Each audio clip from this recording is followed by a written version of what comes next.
Praise the Lord. ஒரு நிமிஷத்தில் ஒரு வார்த்தையை பாருங்கள். ஏசாயா தீர்க்கதரிசன புஸ்தகம் 3வது அதிகாரம் அதனுடைய 13வது வசனம் பாருங்கள். கர்த்தர் வழக்காட எழுந்திருந்து ஜனங்களை நியாயம் தீர்க்க நிற்கிறார். கர்த்தர் வழக்காட எழுந்திருந்து யாரோடு வழக்காடுறார் அப்படின்னா, உலகத்தில் இருக்கிற ஜனங்களோடு. ஏன் கர்த்தர் வழக்காடணும் அப்படின்னா, சாதாரணமாக இருக்கிற மனிதர்கள் சர்வலோகத்தையும் படைத்த ஆண்டவரை எதிர்க்கலாமா? ஆண்டவருக்கு விரோதமான செயல்களை செய்யலாமா?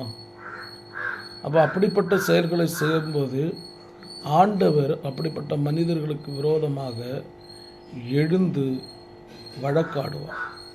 ஆமாம், அதனால் ஆண்டவருக்கு பிரியமில்லாததை செய்யாமல் ஆண்டவருக்கு பிரியமானதை செய்து வாழுங்கள். கர்த்தர் உங்களை ஆசீர்வதிப்பாராக.